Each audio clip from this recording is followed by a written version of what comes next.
সঞ্চালিকাকে অনেক ধন্যবাদ তার মিষ্টি মিষ্টি কথা বলার জন্য।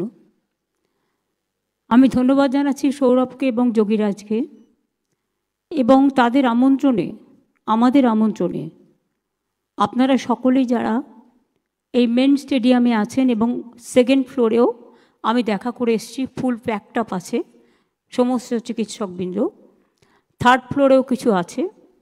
আমি তাদের সকলকে আমার আন্তরিক শুভেচ্ছা, অভিনন্দন, ভালোবাসা এবং গভীর শ্রদ্ধা জানাচ্ছি। আমি প্রথমেই বলি, আমার যে বোনটি মারা গিয়েছে সেই শোকসন্তপ্ত পরিবারকে আমি আমার সমবেদনা জানাই এবং আমরা নিশ্চয়ই তার ব্যাপারে উপযুক্ত শাস্তি দাবি করি। আপনারা নিজেও জানেন, আমি নিজেও রাস্তায় হেঁটেছি এর জন্য, এবং আমাদের সরকার একটা অপরাজিতা বিলও করেছে, পাশ করেছে, সেটা পড়ে আছে। এইসব ঘটনা যাতে না ঘটতে পারে আমি আমার ভাইদের ওপর দায়িত্ব দিচ্ছি। আপনারা আমাদের বোনেদের রক্ষা করুন, আপনারাই পারেন। আজকাল তো ছেলেদের মেয়েদের মধ্যে কোনো প্রভেদ নেই, ছেলেরা মেয়েরা এত বন্ধুত্বপূর্ণ সমাবেশে তারা বন্ধুর মতো আচরণ করেন, ব্যবহার করেন, একসাথে থাকেন, একসাথে খান, একসাথে প্র্যাকটিস করেন, তাদের বাদ দিয়ে কোনো কিছু হয় না। আগের যুগে এটা ভাবা যেত না, কিন্তু আজকের যুগে এটার একটা প্লাস পয়েন্ট আছে। সবাই সবার ব্যথা, দুঃখ, বেদনাটা গভীরভাবে উপলব্ধি করেন। কাজেই সরকারি ব্যবস্থা হিসেবে নিশ্চয়ই করবে, কিন্তু আমি মনে করি আপনারা যারা গ্রাসরুটে আছেন, বিভিন্ন ইনস্টিটিউশনে আছেন, এটা আপনারাই আরও ভালো করে করতে পারেন। এটা আপনাদের পালঙ্কে আর একটা মুকুট জুটবে যদি বোনেদের বিপদে ভাইয়েরা আপনারা এগিয়ে আসেন এবং বোনেরাও ভাইদের প্রোটেক্ট করেন, দুটোই। আজকের যে সভা তারা অর্গানাইজ করেছেন সৌরভ যোগীরা মিলে, আমাদের গ্রিভ্যান্সেস সেল, রিড্রেসাল গ্রিভ্যান্সেস সেল, তারা অনেক জেলায় জেলায়ও ঘুরেছেন এবং তারা রীতিমতো চিফ সেক্রেটারি মনোজ পন্থ এখানে আছেন, হোম সেক্রেটারি আমাদের নন্দিনী আছে, হেলথ সেক্রেটারি আমাদের নারায়ণও আছে, ডিজি পুলিশ রাজীব কুমার আছেন এবং কলকাতা পুলিশ কমিশনার মনোজ ভার্মাও আছেন, সাথে আরও অনেক অফিসাররাও আছেন। আমি আপনাদের সকলকে, জুনিয়র সিনিয়র সকল চিকিৎসকদের, আমি আপনাদের সরকারি বেসরকারি যারা উপস্থিত হয়েছেন আপনাদের সকলকে অনেক অভিনন্দন জানাচ্ছি। স্বাস্থ্যের আরেক নাম সেবা, তার কারণ যখন মানুষ বিপদে পড়ে তখন আপনাদের কাছেই ছুটে যান, আর্তনাদ করেন, পরিবার পরিজন অপেক্ষা করেন। আপনাদের একটু ভালোবাসার ছোঁয়া পেলে তারা অনেকটাই নিজেদের ধন্য মনে করে। হয়তো সব কেস বাঁচানো সম্ভব নয়, কিন্তু যদি একটু ভালো ব্যবহার পায়, একটু ভালো চিকিৎসা পায়, অন্তত দেখে চিকিৎসকরা চেষ্টা করেছেন, তাতেই তারা কিন্তু অনেকটা খুশি হয়ে যান। আর একজন চিকিৎসক যখন একজন রোগীকে সেবা করে ভালো করে দেয়, সে যখন বাড়িতে ফিরে যায় সে নিজেকে খুব গর্ব অনুভব করে এবং তার পরিবার তাদের অনেক আশীর্বাদ দেয়, সমাজও দেয়। আমি মনে করি মানুষের কাছে আপনাদের জীবনের প্রভাব অত্যন্ত গরিব। I salute to all of you and your family members and your fraternity. আমার মনে হয় চিকিৎসক মানে সেবা, নিষ্ঠা, জ্ঞান, দক্ষতা, উদারতা, মানবতা, সংবেদনশীলতা, সমবেদনা এবং ধৈর্য। আজকের দিনে অনেক সোশ্যাল নেটওয়ার্কে হাজারটা ভালো কাজ করুন, বেরোবে না। একটা খারাপ কাজ হলে সেটা নিয়ে এমনভাবে সেটাকে প্রচার করা হয় যেন স্বাস্থ্য সমাজে কেউই কাজ করছে না, কোনো চিকিৎসকই পরিষেবা দিচ্ছে না, এইরকম একটা ব্যাপারও করে ফেলা হয়। এটা ঠিক নয়। আমি বামফ্রন্ট সরকারের আমলে দেখেছি তারা চিকিৎসা ব্যবস্থাটাকে অবহেলা করতেন। আমি কেন বলছি তার প্রমাণ হচ্ছে, একজন রাজ্যমন্ত্রী স্বাস্থ্য দপ্তর চালাতেন, তার কিছুই করার ছিল না, কোনো রকম চলতো টিমটিমিয়ে স্বাস্থ্য ব্যবস্থা। আমি কেন নিজের কাছে স্বাস্থ্য দপ্তর রেখেছিলাম তার একটাই কারণ, এই যে স্বাস্থ্য বিভাগে উন্নয়ন, এই উন্নয়ন কখনোই একটা রাজ্যমন্ত্রীর পক্ষে করা সম্ভব নয়, এবং এটা একটা ভাস্ট এরিয়া। টোটালটা নজর রাখা, টোটালটা দেখা, এবং আপনারা নিজেও জানেন আজকাল কত ফেক ভিডিও যেমন বেরিয়েছে, ফেক মেডিসিনও বেরিয়েছে, নানা রকম লোভ এত বেড়ে গেছে, একটা ভালো কাজকে খারাপ করে দিতে 1 সেকেন্ড লাগে। অপপ্রচারটা এত বেশি আজকের দিনে হয়। আগে তো সোশ্যাল নেটওয়ার্কটা ছিল না। সোশ্যাল নেটওয়ার্কের প্লাস দিকটাও যেমন আছে, মাইনাস দিকটাও আছে। কাজেই এটা সামলানো, যদি ডক্টরস কমিউনিটি এক হয় রাজনীতির ঊর্ধ্বে উঠে, কারণ আপনাদের রাজনীতি নেই, আপনাদের রং রাজনীতির রং নয়, আপনাদের রং একটাই, সে রংটা হচ্ছে মানবতার এবং সেবার। এবং আমরা মনে করি আমরা আসার পর আপনারা ছিলেন বলেই, এটা আপনাদের কৃতিত্ব, আমার নয়, আমাদের নয়। বিনামূল্যে রোগ নির্ণয়, চিকিৎসা, সরকারি হাসপাতালে বিনা পয়সায় চিকিৎসার ব্যবস্থা করা হয়েছে। আমি প্রথমে এসেই ভাবছিলাম, আগে যেতাম পিজি হসপিটালে, ছোট্ট ছোট্ট গেট, একটা দুর্ঘটনা ঘটে গেলে বেরোবার জায়গা পর্যন্ত নেই।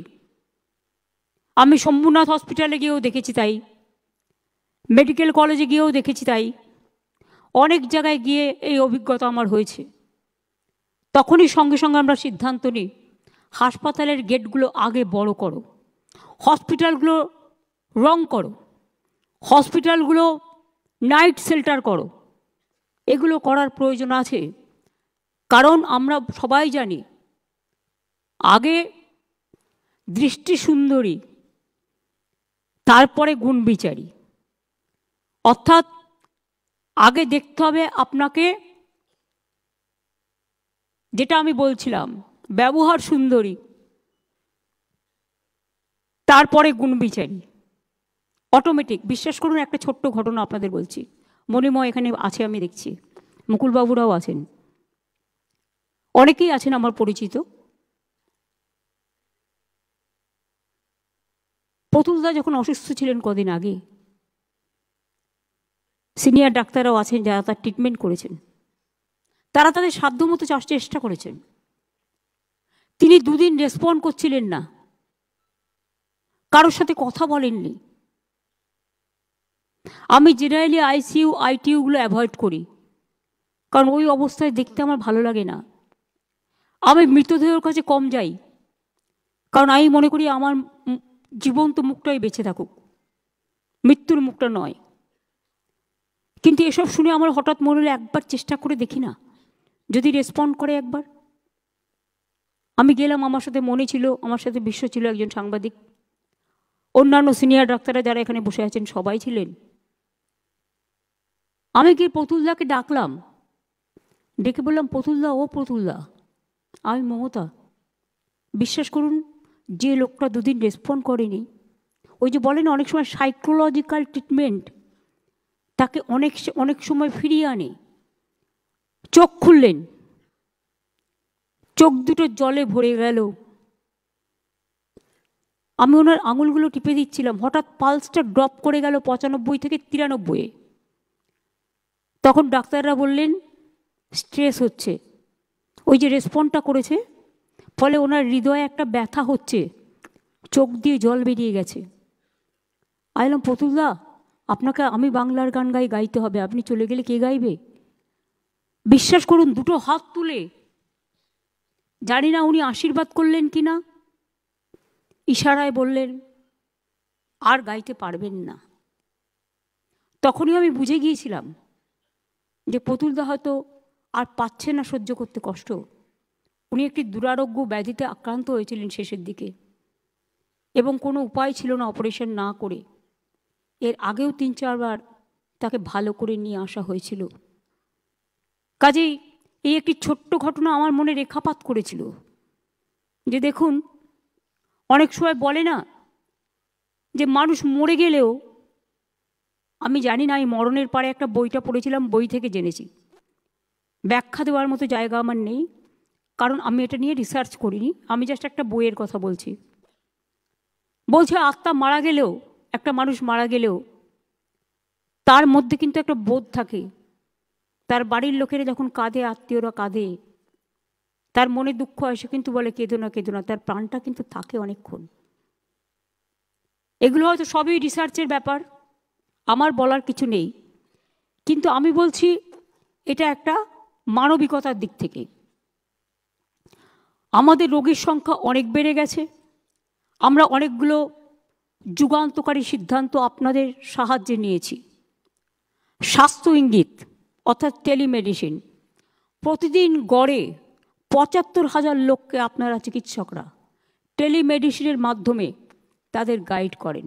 আমরা জানি অনেক ছোটোখাটো অসুখ আছে যেগুলো একটু গাইড করলে প্রাইমারি কাজটা হয়ে যায়, এবং এখনও পর্যন্ত, এটা আমরা শুরু করেছি জাস্ট 1 বছর 1.5 বছর হলো, 4,82,00,000 লোককে টেলিমেডিসিনের মাধ্যমে আপনারা সেবা দিয়েছেন।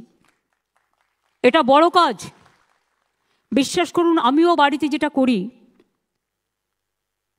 আমরা ছোটোখাটো ব্যাপারে হট করে ডাক্তারের কাছে যাই না, এতে হয়তো অনেক সময় খারাপও হয়ে যায়, কিন্তু আজকাল জেনারেল নলেজে চট করে একটা কিছু হলে লোকে চেষ্টা করে তার বাড়িতেই ট্রিটমেন্টটা করে নেওয়ার, ছোটোখাটো ট্রিটমেন্ট যেটা পারা যায়। স্বাস্থ্যসাথীর সাফল্যেও আপনাদের বিরাট অবদান আছে, আপনাদের অনেক অভিনন্দন জানাই। প্রায় 9 কোটি মানুষের পরিষেবায় এসছেন। তাছাড়াও বেসরকারি হাসপাতালেও অনেক হাসপাতালে স্বাস্থ্যসেবার সুযোগ আছে। আমাদের আমলে দেশের সেরা পাবলিক ইনফ্রাস্ট্রাকচার হেলথের এখন বাংলায়, সরকারি বেসরকারি মিলিয়ে প্রায় 38টি মেডিকেল কলেজ, 42টি সুপার স্পেশালিটি হসপিটাল। আমি আসার পরই এটা প্ল্যান করেছিলাম। 13,500টির বেশি সুস্বাস্থ্য কেন্দ্র হয়েছে, আরও আগামী দিন 12,000 হবে। 71টি এসএনসিইউ, যেটা মাত্র 6টা ছিল আমরা যখন এসেছিলাম। 286টি এসএনএসইউ, এটা সবটাই নতুন করে করা হয়েছে। 76টি সিসিইউ, গ্রামে আগে জেলায় জেলায় মানে সাব ডিভিশনে বা ডিস্ট্রিক্ট হসপিটালে ছিল না। 76টি সিসিইউ, 3টি এইচডিইউ, 14টি মাদার অ্যান্ড চাইল্ড হাব, 13টি mother and waiting hut, cord blood bank, human milk bank, সবগুলোই করা হয়েছে। এবং সরকারি হাসপাতালে প্রায় 40,000 বেড ইতিমধ্যেই বেড়েছে, কিন্তু আরও প্রয়োজন হয়। যখন কোভিড হয়েছে, সরকারের সাথে সাথে বেসরকারি হাসপাতালগুলোও আমাদের সাহায্য করেছে, কিন্তু সেই সময়কার ডাক্তারদের যে অবদান, সিস্টারদের যে অবদান, আমরা সেটা কখনো অস্বীকার করতে পারিনি। এবং আপনারা জানেন, আপনাদের সাথে কাঁধে কাঁধ মিলিয়ে কোভিডে প্রতিটি দিন আমি রাস্তায় বেরোতাম। আমাকে অনেকে বলতো তুমি রাস্তায় কেন যাচ্ছ? আমি গিয়ে রাস্তার মোড়ে মোড়ে মাইক নিয়ে বলতাম, আপনারা প্লিজ ঘরে যান, আপনারা বেরোবেন না, মেশামেশি বন্ধ করুন, বাড়ি থেকে অর্ডার করুন। যার বাড়িতে কেউ নেই, পুলিশ গিয়ে খাবার দিয়ে আসতো। অনেক চিকিৎসক সেই সময় মারা গেছেন, অনেক পুলিশ কর্মী মারা গেছেন, অনেক সরকারি কর্মী মারা গেছেন। আমার নিজের ভাইও মারা গেছে কোভিডে। আমার নিজের একজন বিশ্বস্ত সৈনিক আমার অফিসে কাজ করতেন দীর্ঘদিন, 40 বছর, তিনিও মারা গেছেন। কাজে কোভিড কিন্তু আমাদের সব পরিবারকেই আক্রান্ত করে গেছে, সে দুঃখ আমরা ভুলতে পারি না। আমাদের আমলে নতুন করে, আপনারা জানেন তো, ডাক্তারের কোটা না দিলে আমরা করতে পারি না। প্রাইভেট হসপিটালগুলো সেজন্য বাড়ানো হয়েছে। 14,000 সরকারি ডাক্তার আমরা নতুন করে বাড়িয়েছি। 25,000-এর বেশি নার্স বাড়ানো হয়েছে। প্যারামেডিক্যাল স্টাফও 5,000 নিয়োগ করেছে। আরও ডাক্তার নার্স থাকলে হয়তো ভালো হতো। এই ইনফ্রাস্ট্রাকচারের ফলে রোগীর সংখ্যাও বেড়ে গেছে, শুধু আমাদের বাংলার নয়, আশেপাশের রাজ্যের এবং নর্থ ইস্টার্ন স্টেটেরও অনেক পেশেন্ট আমাদের এখানে সেবা করতে আসে, এটা একটা বিরাট প্রেশার। আমরা জেলা হসপিটালগুলোকে কেন বলি যে হঠাৎ করে রেফারেল করবেন না, কারণ যেটা প্রয়োজন সেটা করুন, কারণ কলকাতায় সামলানোটা ভীষণ হেডেক হয়ে যায়। এবং আমি এখনও বলছি যে আগের আমলে ডাক্তারি বা নার্সিংয়ের সিট এত কম ছিল যে নিয়োগ করার মতো কাউকে পাওয়া মুশকিল। আমরা রাজ্যে এমবিবিএসের সিট বেড়েছে আমাদের প্রায় 4,345টি, নার্সিং সিট বেড়েছে 26,000, এবং পুরো ওয়ার্কফোর্সের প্রেশারটা আপনাদের সামলাতে হচ্ছে। যেহেতু রিক্রুটমেন্টটা থমকে আছে, আরও অনেক রিক্রুটমেন্ট হচ্ছে, অনেকগুলো নার্সিং স্কুল হয়েছে, নার্সিং সেন্টার হয়েছে, রিক্রুটমেন্টটা থমকে আছে কেন? ওবিসি রিজার্ভেশন নিয়ে একটা কোর্টে কেস করেছে। কিছু দুষ্টু লোক আছে যারা কাজের কাজ করে না, অকাজের কাজ করে, একটা গিয়ে ঠুকে দিল আর ব্যাস ঠকঠকিয়ে বকবকিয়ে সেটা বন্ধ হয়ে গেল। এটা বোঝবার ক্ষমতা নেই যেটা করার ফলে আমার রিক্রুটমেন্ট কয়েক লক্ষ ছেলেমেয়ের আটকে আছে, একদিকে ডাক্তারিতে, একদিকে নার্সে, একদিকে টিচারে, একদিকে সরকারি কাজে, সরকারি চাকরির অনেক জায়গায় আটকে আছে। আমরা চেষ্টা করছি এই কেসটা ক্লিয়ার করার জন্য, কোর্টে কেস আছে। আমি আপনাদের কৃতিত্ব জানাচ্ছি, ডেঙ্গু, ম্যালেরিয়া, কালাজ্বর, যক্ষা এবং পোলিও ইঞ্জেকশন আপনারা যেভাবে দেন, বাংলা কিন্তু নাম্বার 1-এ আছে। আমরা আসার আগে একটা মাত্র পোলিও হয়েছিল হাওড়ায় জেলায়, সেই জন্য ইন্ডিয়া ব্ল্যাকলিস্টেড হয়ে গিয়েছিল। আমরা আসার পরে সেই জন্য মুয়াজ্জম ইমামদের নিয়ে মিটিং করি এবং তাদের বলি সামাজিক সচেতনতা আপনাদেরই বাড়াতে হবে, যাতে পোলিও সবাই নেয় তার ব্যবস্থা আপনাদের করতে হবে। আর আমাদের চিকিৎসকদের মাথা থেকে যে বুদ্ধিটা বেরিয়েছে, মাদার ওয়েটিং হার্ট, আমরা নিজেরা হোম ডেলিভারির, আমাদের কোনো কিছুরই ঠিক নেই, নিজেদের পস্তাতে হয় মাঝে মাঝে। কিন্তু এখনকার বাচ্চারা তো ইনস্টিটিউশন ডেলিভারি হচ্ছে, এক্স্যাক্ট ডেট পাচ্ছে, মা চিকিৎসা পাচ্ছে, শিশুরা চিকিৎসা পাচ্ছে। এবং মাদার হার্ট তো আপনারা জানেন যে হসপিটালের সাথে মাদার হার্ট তৈরি করা হয় ইন্টেরিয়ার অঞ্চলগুলোতে, প্রেগনেন্ট মাদারদের নিয়ে এসে রাখা হয়, যখন বাচ্চা হয় হসপিটালে সেটা নিয়ে গিয়ে সিজারিয়ান করা হয়। এবং ইনস্টিটিউশন ডেলিভারি সেই জন্য প্রায় 60% সম্ভবত সেখান থেকে বেড়ে আজকে 99% হয়েছে। এবং আমি মনে করি এটা 100% অ্যাচিভমেন্ট আমাদের করতে হবে, we have to do it.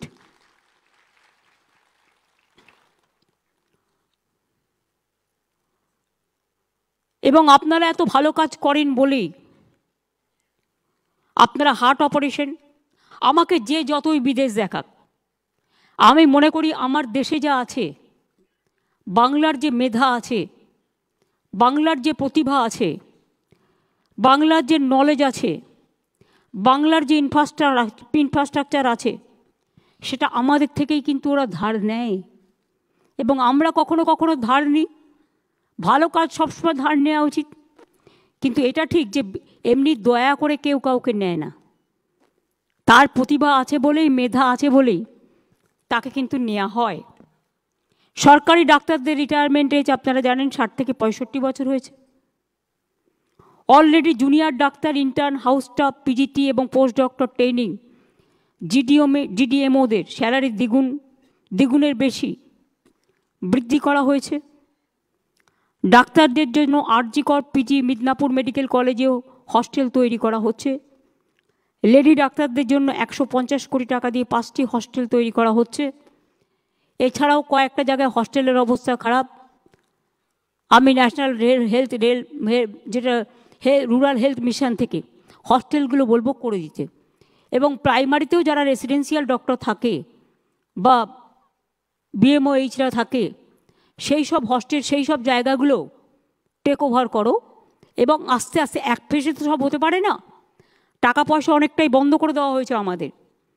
1,75,000 কোটি টাকার উপর আমরা পাই আমাদের পাওনা টাকা, আর আমরা নতুন করে ট্যাক্স তুলতে পারি না, কারণ এখন একটাই ট্যাক্স, জিএসটি ট্যাক্স।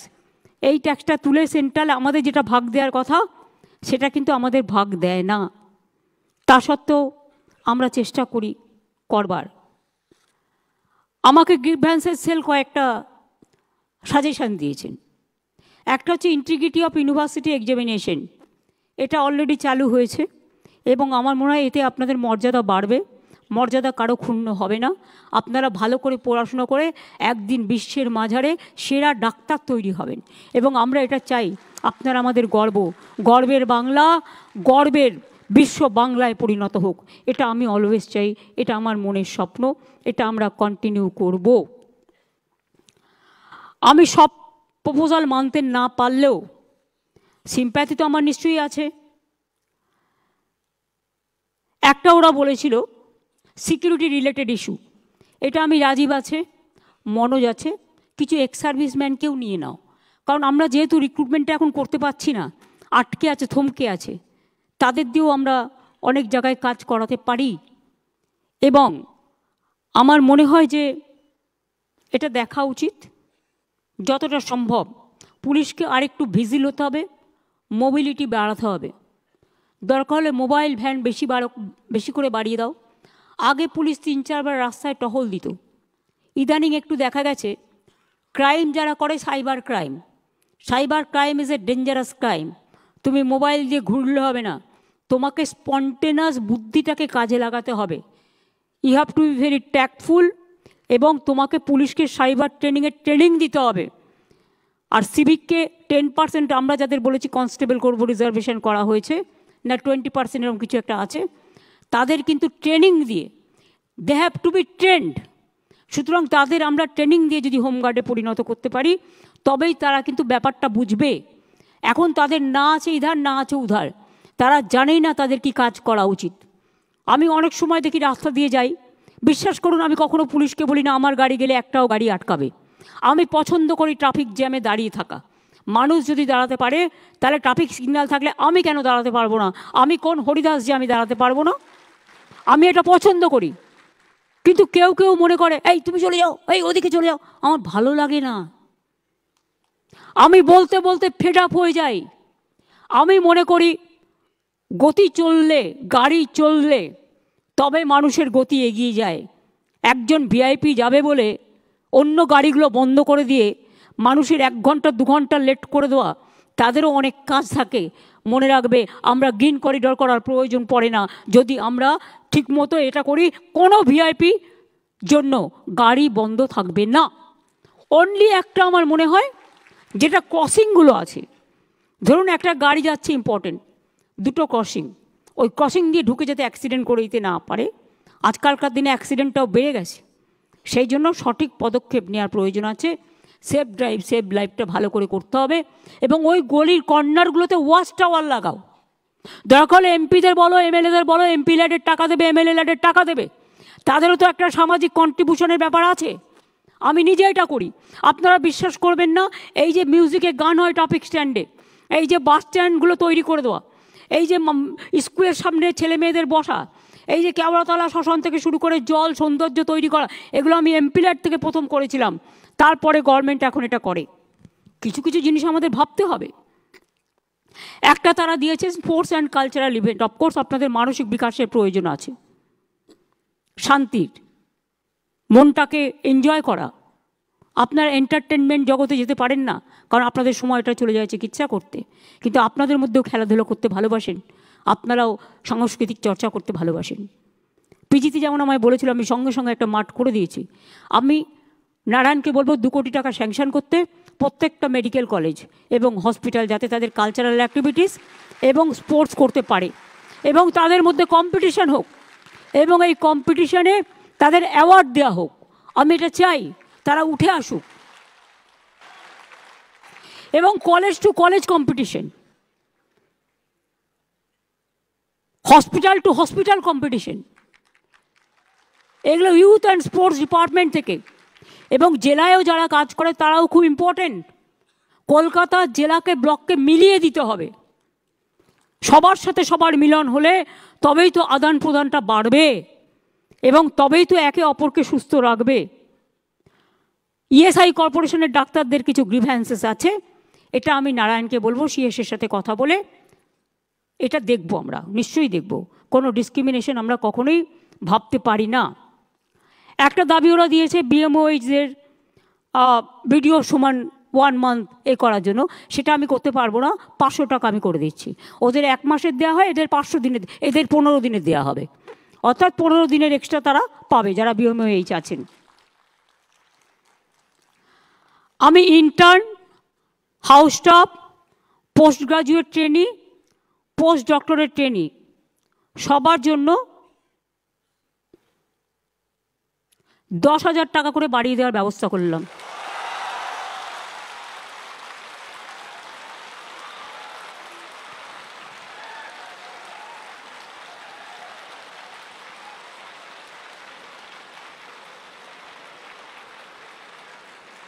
সিনিয়র ডাক্তাররা যেমন চিকিৎসা দেয়, হাতে কলমে শেখান,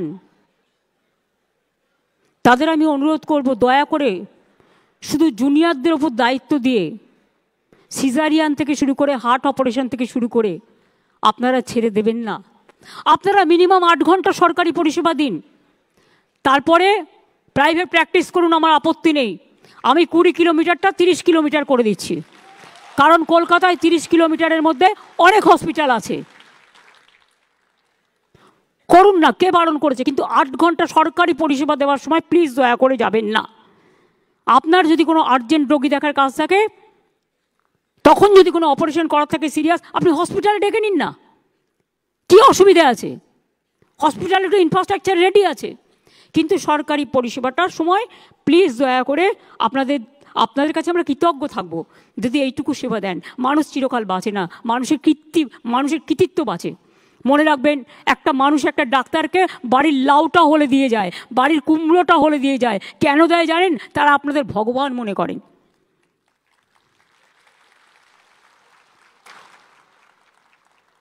মেদিনীপুরে যে কেসটা হয়েছিল নিশ্চয়ই নেগলিজেন্স ছিল, সেটা তদন্ত হচ্ছে, তদন্ত রিপোর্ট হাতে নেওয়া পর্যন্ত আমি কিছু বলবো না। জুনিয়র ডাক্তারদের কয়েকজনকে সাসপেন্ড করা হয়েছিল এবং তাদেরও পুলিশ রিপোর্ট নিয়েছে। হয়তো তাদের মধ্যে এটা ঠিক, তারা এখনও পাকাপোক্ত হয়নি, তাদের উপর ছেড়ে দিয়ে যাওয়াটাও ঠিক হয়নি, একতরফাভাবে তারাও সাসপেন্ড হয়েছিলেন। কিন্তু জুনিয়র ডাক্তাররাও একদিন সিনিয়র হবে, তাদের ভবিষ্যতের দিকে তাকিয়ে আমি জুনিয়র ডাক্তারদের সাসপেনশনটা উইথড্র করে নিচ্ছি।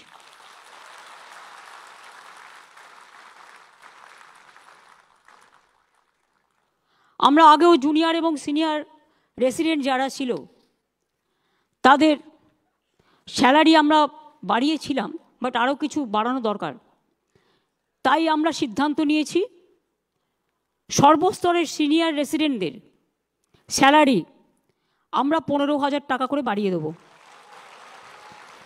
ফলে ডিপ্লোমাধারী সিনিয়র রেসিডেন্টদের স্যালারি বর্তমান 65,000 থেকে বেড়ে হবে 80,000। পোস্ট গ্র্যাজুয়েট সিনিয়র রেসিডেন্টদের স্যালারি বর্তমানে 70,000 থেকে বেড়ে হবে 85,000। আর পোস্ট ডক্টরেট সিনিয়র রেসিডেন্টদের স্যালারি বর্তমানে 75,000 থেকে বেড়ে হবে 1 লাখ।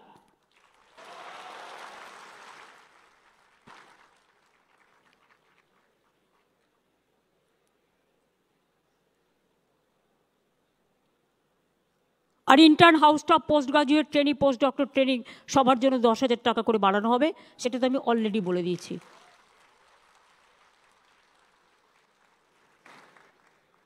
আর কিছু নেই তো পয়েন্ট। সাইডটা আমরা দেখে নেব।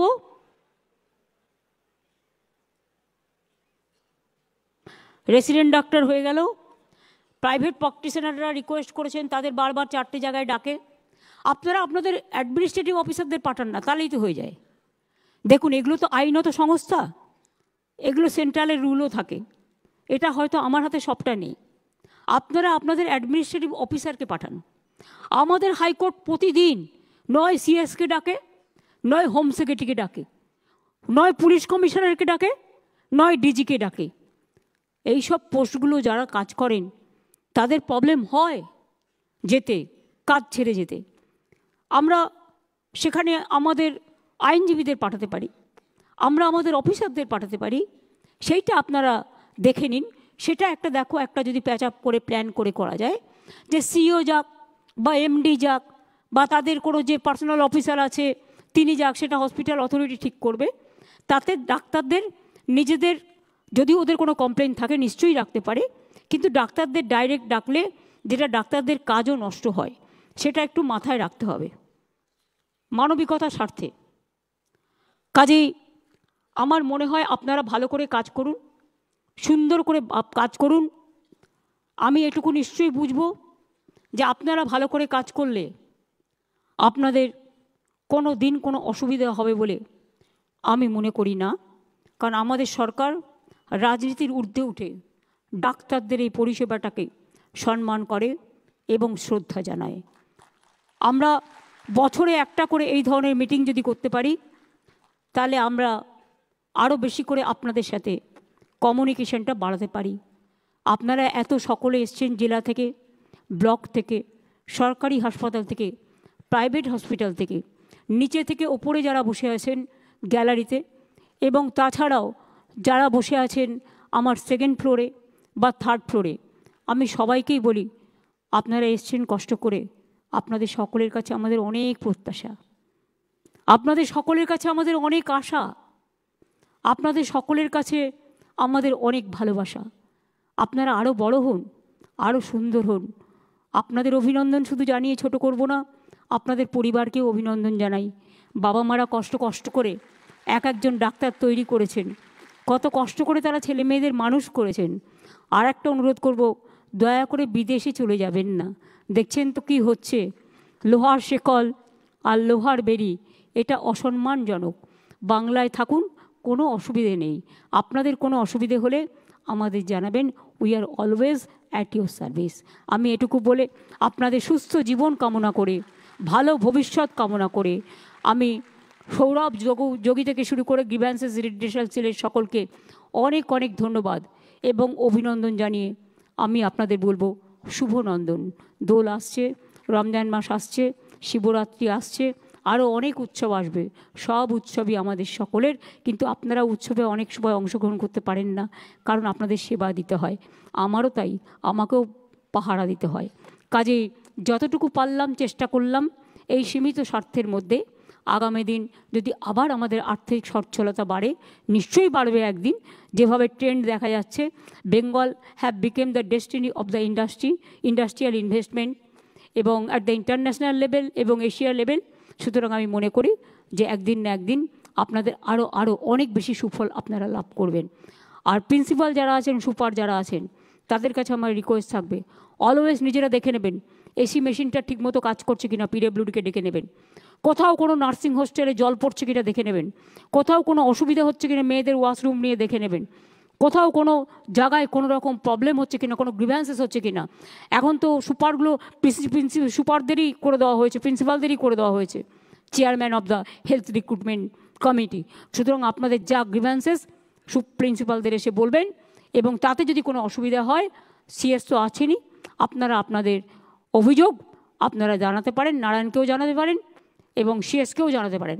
আর নারায়ণ, তোমাকে আমি বলবো আরেকটু সিরিয়াস হয়ে, তুমি বিশেষ করে তোমাকে আমি 8-10টা আইএস অফিসারও দিয়েছি, ডাক্তাররাও আছে, তোমাদের মধ্যে কিন্তু একটা ডিফারেন্স অফ ওপিনিয়ন অলওয়েজ হয়। তোমরা নিজেদের যোগাযোগটা আরেকটু বৃদ্ধি করে, সুন্দর করে তোমরা ভালো করে কাজ করো। অনেক কাজ হয়েছে স্বাস্থ্যে, কিন্তু একটা দুটো কাজের জন্য কেউ আমাদের নামে বদনাম করে। আমার খুব খারাপ লেগেছিল যখন আমি দেখেছিলাম সুপ্রিম কোর্টে একজন, বলতেই পারেন তার নিজের কথা, তিনি বলেছিলেন বাংলায় হাসপাতালে নাকি একটু তুলোও পাওয়া যায় না। আমি খুব ব্যথিত হয়েছিলাম, তার কারণ সব কিছু আছে।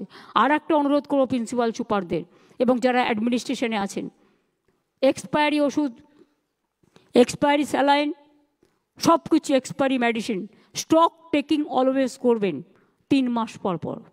কারণ এটা হতে পারে 3 মাসের মধ্যে আপনার এক্সপায়ারি এটা শেষ হয়ে যাচ্ছে। আগেকার দিনে এক্সপায়ারিটা অনেকে বুঝতেন না।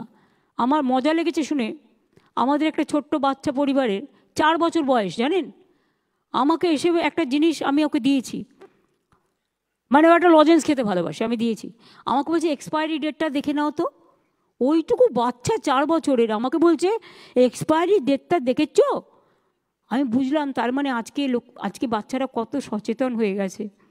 কাজেই সবাইকে অনেক ধন্যবাদ। ভালো থাকুন, সুন্দর থাকুন, সুস্থ থাকুন। থ্যাংক ইউ ভেরি মাচ আমাকে ডাকার জন্য। অনেক অনেক ধন্যবাদ সকলকে।